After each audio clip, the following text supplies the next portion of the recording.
So it's not going to be the safety training that you do every year. Because my advisor said it, but he hadn't been there at the site. Am I just going to do it because he said it was okay? You're going to tell him to go first? No, I'm kidding. You should definitely discuss your safety plan with all the team members.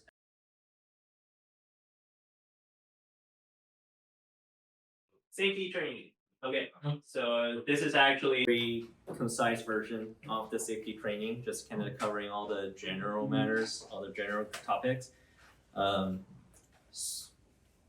So the original plan is to watch this video first. This is available online on YouTube, and I'm gonna follow up with the link later. So we're gonna skip this part for now. It's about like 12-15 minutes long. So we just go through some slides to kind of give you some tips, some bullet points, and so on. So there are a few steps that you want to do before you go out to do any survey, to do the field work, right? So first is the safety training.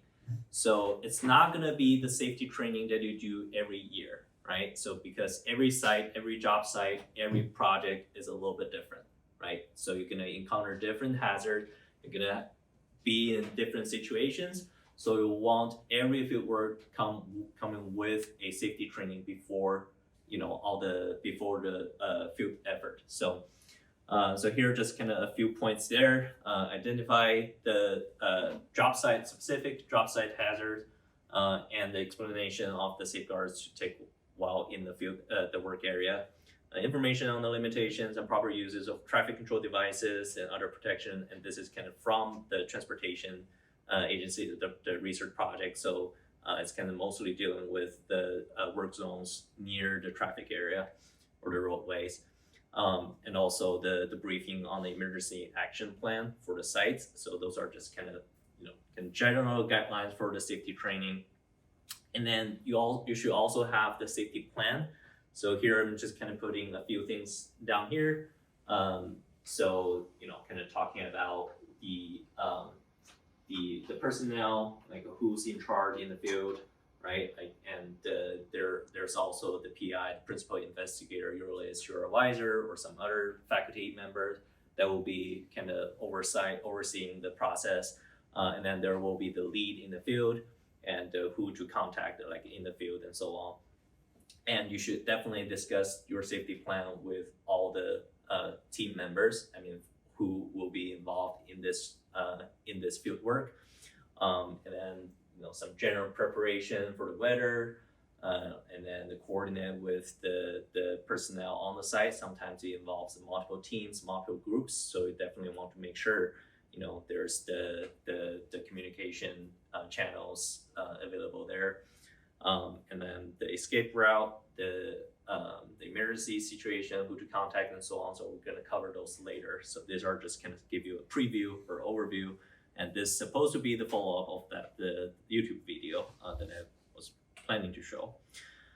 So when you are on the site, like in the field, so the first thing you do is to have an on-site briefing. So this is typically led by the party chief or the crew, the lead in the field work. So if I'm in charge for this field work, I'll gather every team member, all the people around, and do a on-site briefing. So sometimes you have multiple safety briefings. So if we are the only team being out in the field, so I'm gonna have one safety briefing for everyone.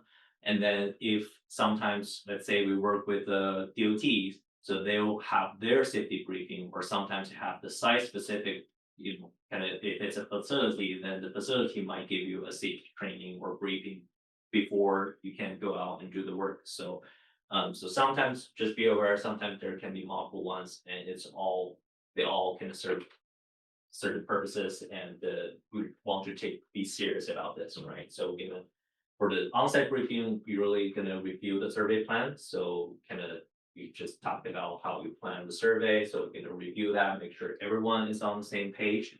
And sometimes if it's a larger site, we want to walk through the site altogether, mostly for identifying, where everyone will be at a certain time, and what equipment you should bring, what gears you should bring, what PPE you should wear, and also identify certain hazards, like for example, You're not going to plan for, let's say, a tripping hazard when you do the survey plan, right? Because that will be so specific. The survey plan can be 100 pages long. You don't want that to be kind of communicated with your group members, but on the site it will be very visual and very intuitive. You just point at saying, oh, there's a falling hazard there and there's a tripping hazard there. Make sure everyone is aware. And sometimes you need to do certain mitigation. For example, you can put a cone there, you can put some strap, and then try to mitigate the risk, the hazards, and so on. And then obviously you're gonna have Q&A, make sure everyone is clear on their mission, on their tasks, and also the hazards and how to deal with all of those. Right. So okay, so now we're talking about some specifics. Clothing. So shirts, t-shirts, jackets if needed. I always recommend wearing or having multiple layers. So it can be, t-shirt, kind of long sleeves, the jacket, because sometimes you go out very early in the morning, right? It can be 60 degrees, 50 degrees. And then during your day, you kind of start walking and start carrying and walking up and down, and you start getting warmer and warmer. And afternoon, you might get like 80s, 90s, something like that. So you definitely want to be prepared. So you have, kind of multiple layers so that you can easily take those off or put it on. Hat, certain sites require hard hats, especially for like construction, demolition sites. And depending on the situation, and if you work along the highway or kind of roadway, so the baseball cap is kind of also recommended. You don't necessarily need a hard hat, but the baseball cap can block the sun, and also it can also kind of protect your eyes to certain degrees. So it can provide some protection. And another fact, actually, I'm going to talk about this later, but if you have OSU gear, wear them. Like for example, your hat or cap or the safety vest. Make sure you have the OSU logo on those. Sometimes it will make your life a lot easier, right? So because there are people around, and when they see, oh, you're a student, then they're going to be kind of more generous and then kind of less hostile sometimes, right? So pants. So again, wear comfortable clothes, including pants. And if you need to hike into the the wilderness, whatever it is, and sometimes usually pants is preferred, and shorts sometimes can be good, sometimes can be kind of risky because there are lines, there are some other all the unexpected things. You also can every time you expose part of your skin, then there might be things happen, right? And again, we're going to cover that a little bit later. This is just kind of what we care about ourselves, what we wear. Shoes, closed-toe shoes only, right? Flip-flops, sandals are prohibited, right? So we don't allow wearing those in the field. It makes yourself kind of in a lot of the hazards, right? So sometimes in the demolition and construction zone, you're required to wear work boots. So because there are, for example, nails or something falling, and you want to protect your foot, because protecting your feet and legs will make it possible for you to escape from any emergency situations, right? So rain gear. So Oregon is a very dry state. I'm kidding, right? So we're approaching the rainy season, and you have the weather forecast, but for certain sites, it's just simply unpredictable what's gonna come down. So sometimes we need to work in the light rain, and the rain gear will keep you dry, keep you warm. That will be kind of sometimes necessary, right? Safety vest. So this is very important. So we require you to wear safety vests all the time during the field work, regardless where you are, right?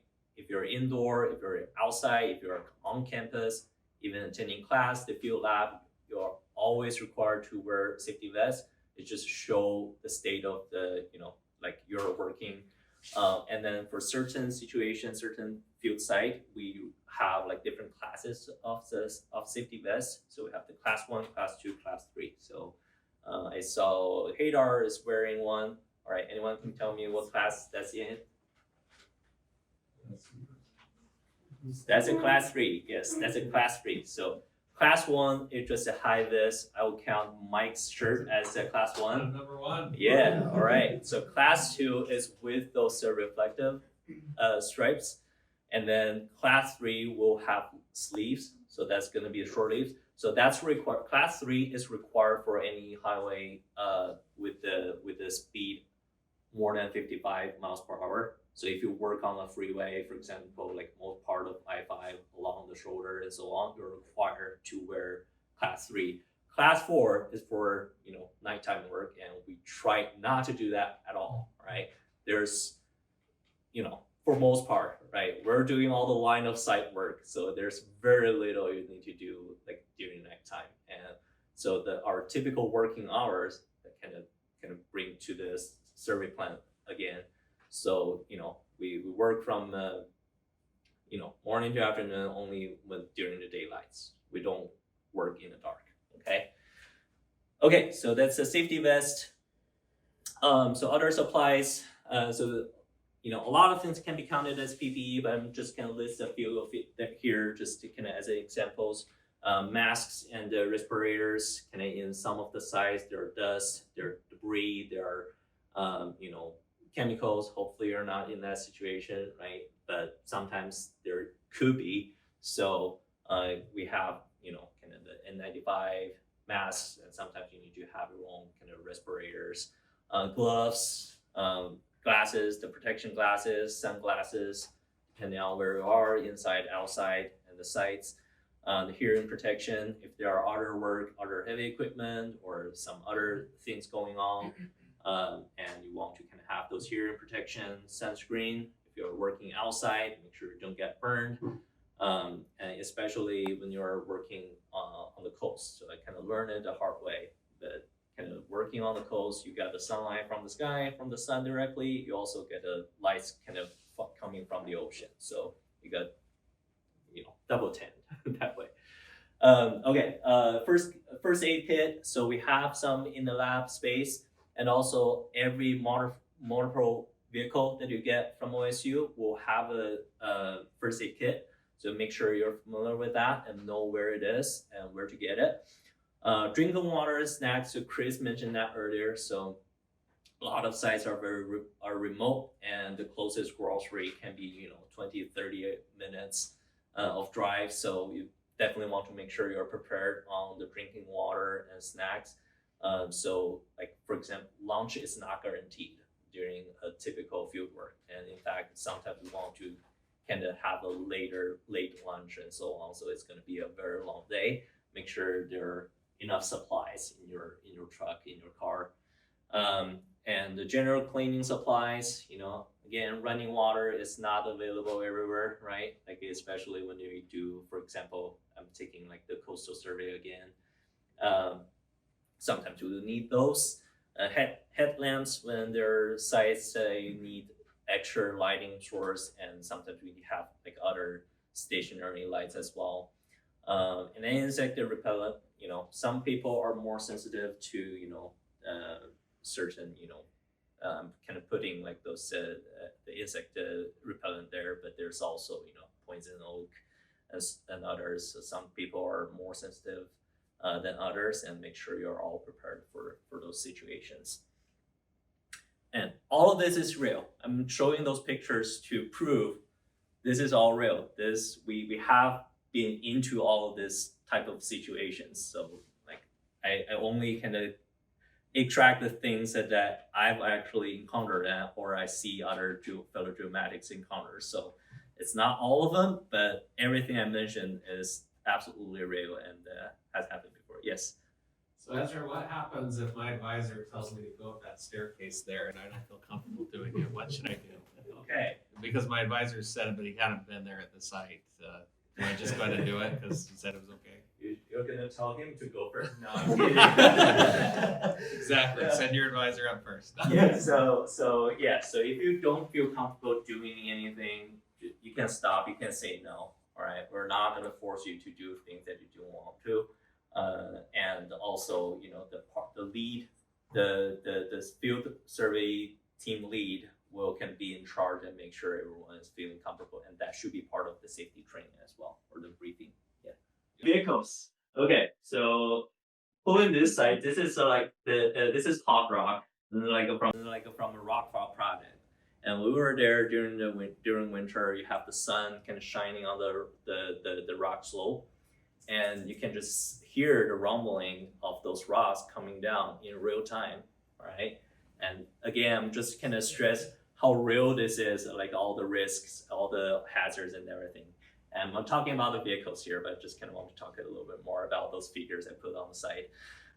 So motorable vehicle, if you want to reserve or drive a car from motorable, you're gonna get the authorization. So we're gonna provide that orientation, including all the kind of useful links and so on. It's very simple process. Just fill a form, and if you have a valid driver license, then you can get authorized, so you can drive.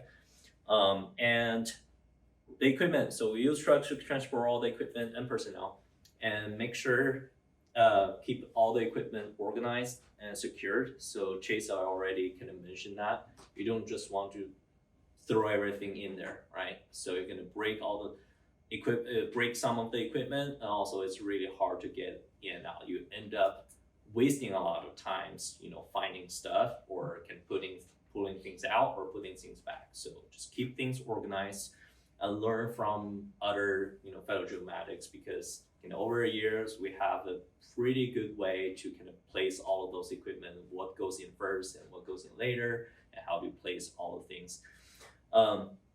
And also, another thing is, we can lock the car, we can lock the truck, but just kind of keep in mind, we're talking about hundreds of thousands of the dollars worth of equipment every single trip. So it's definitely not safe if you just lock all the equipment in the truck and go to your hotel or kind of the hotel rooms and leave your car in the parking lot with $500,000 equipment inside. It's never a good idea.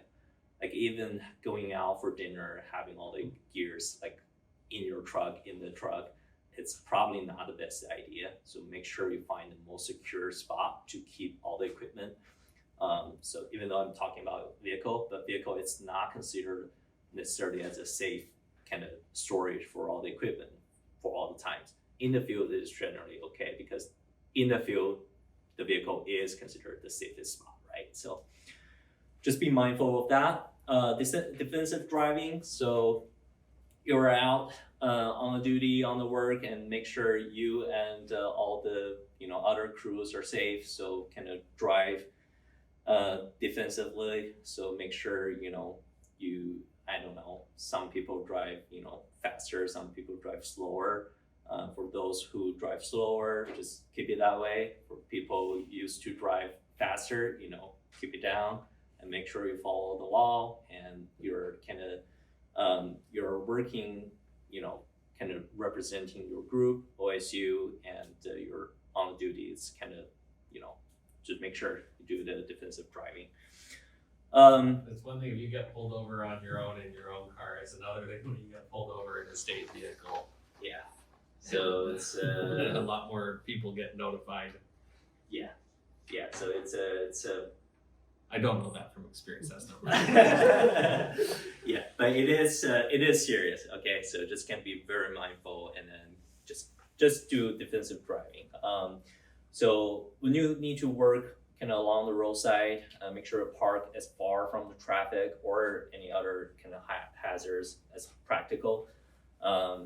Usually you want to kind of leave space on the shoulder, and if some cases like here you don't have any shoulder, but we have the proper traffic control that we close the lane, or not we ODOT close the lane for us, so we can park on that lane.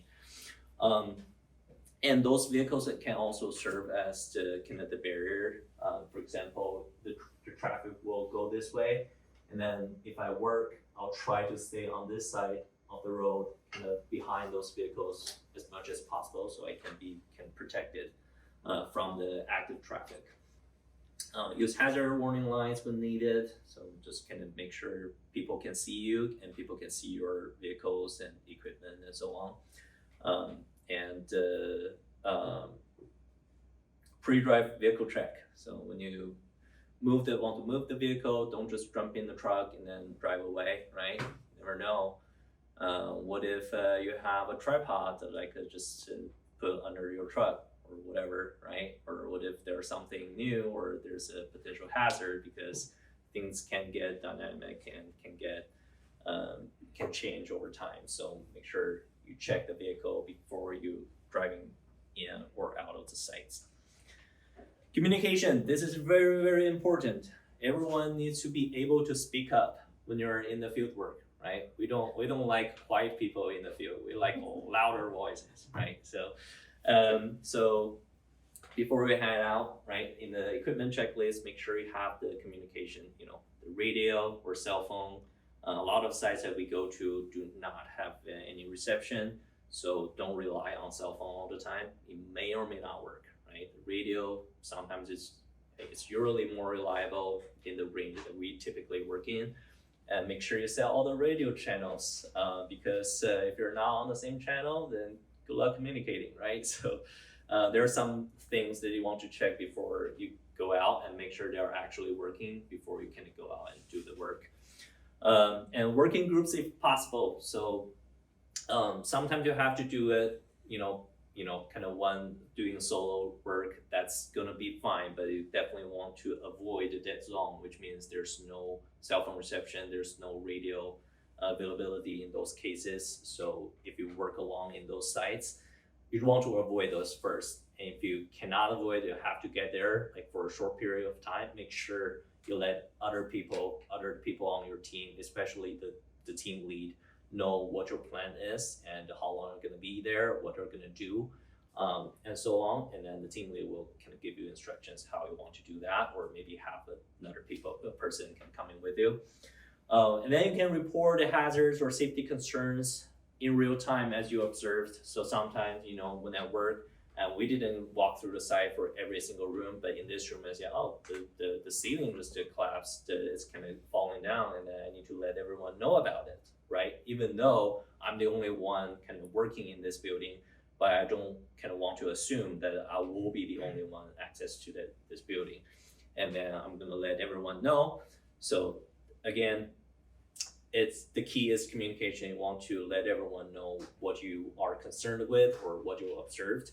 And then there are external communications. So there are kind of several layers of this. So first is sometimes it's a collaborative effort. So there can be multiple groups going together, and it's not feasible to put everyone on the same channel because everyone has their own kind of communication plan and everything else. But at least your crew or party chief should have access to other teams, can communicate with others, so they can become the point of contact, right? So, so that kind of you have that almost like a chain of command, like to communicate. And sometimes there will be some, let's say, random people, right, walking up and talk with you. It's okay to talk to people, right? It's okay to talk to people, but sometimes it can go south, right? It can go, in the unexpected ways or directions, right? So when you see people kind of being hostile or being, kind of questioning what you do and or just kind of not friendly, whatever it is, you can always defer those to your crew or party chief and then de-escalate, right? You never want to escalate.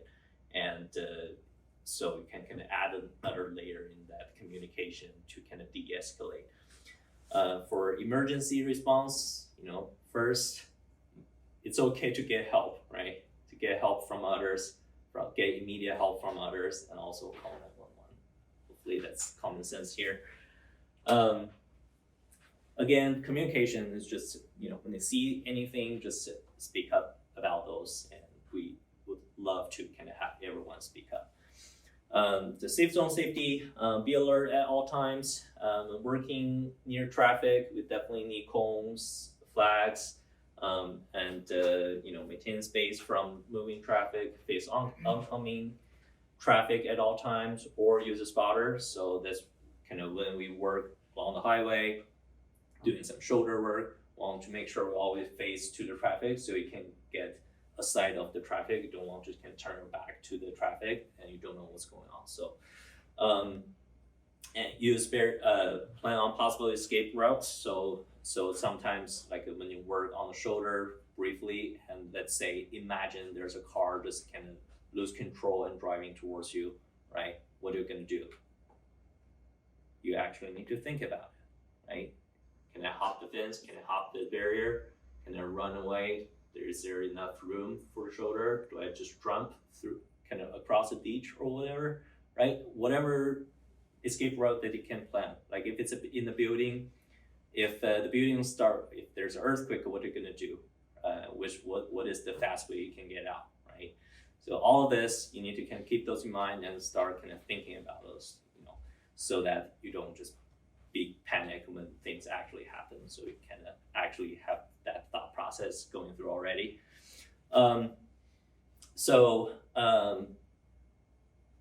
Lift properly. So I don't know why I should put this there, but survey equipment sometimes can be heavy and you can be tired, right? You're walking up and down hills or up and down stairs, that's worse to me. And then you kind of start lifting the equipment, and when you're tired, then you kind of give the equipment less care and you give your body less care, right? So bad things can happen, right? So if you break your back or break your legs, whatever it is, then when emergency happens, you don't get a proper leg to go out to escape, right? So lift properly and only lift what you can safely handle. So it's kind of along the lines as if you don't feel comfortable doing anything, it's okay, right? It's like a lifting, it's not a contest, right? So sometimes the equipment is supposed to be carried by 2 personnel, but you only have 1 person. But if that person cannot really lift it effectively or comfortably, it's okay. That means we made a not so good plan, right? Survey plan. So those things should be in your plan, right? Like if you have a certain equipment, like for example, the P50, that's like probably over 30 pounds and you want to lift it to a 6 feet height onto a tripod safely and times by 30 times of the day in the day. So you kind of want to make sure you have the right personnel kind of doing all the things. And again, getting back to the previous point, working together always helps, right? So stay hydrated, prevent cold stress, heat exhaustion, prevent fatigue and overexertion. So these are just all common sense. Make sure you're in good condition when you work so that you don't need to pay extra attention to your exhaustion or dehydration or kind of the discomfort that you need to deal with. So it's kind of, you want to make sure everything is fine, you only pay attention to the work so that you can get the best data that you can get and also come back safely. I only want to kind of quickly go through this because there's a lot of details, but just so you know, there's actually the guidance for how you can place those signs and make the proper, so it can define those work zone in those near traffic situation with certain terms, and there are guidance how you can place those signs with a certain spacing and also the recommended buffer space before the start of the sign to the actual work zone and so on. So these are all available. Then kind of just the key takeaways here just as a summary. Plan things ahead, plan as much as you can do. So that will kind of help you have a better idea of what you can encounter, and that will kind of give you some improve your preparedness before the field work. And know your sites. So you want to be familiar with I actually didn't put the equipment there. So you want to be familiar with your equipment, be familiar with the sites, and be familiar with the work that you're trying to do. So if you know all of this, then you have the, the space or the room to think about other stuff going on in real time, right? But if you need to kind of constantly thinking about, oh, how do I run a total station? Which button should I touch? Then suddenly you're locked into that equipment, not the surroundings, right? So you don't want that. You want to yourself be very familiar with the equipment, with the work that you're doing, and also be familiar with the sites. Hopefully that will be kind of before you head out to do the work. And act with the prudence, just kind of be cautious and then use common sense and do the risk assessments all the time, and don't just do the risk assessment for yourself, do the risk assessment for your team, right? So some people have more tolerance to risks, or for example the stairs, right? Like I feel I can walk up that stairs, but I cannot. When I do that risk assessment, I want to consider the whole team. All right, so who feels comfortable looking up, who doesn't feel comfortable looking up, and then I need to make a decision about that.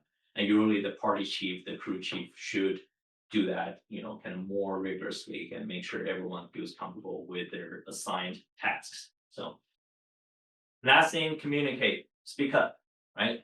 Every time speak up. We like loud voices in the field. Okay. All right. So with that, that's it for the safety training for now. Any questions?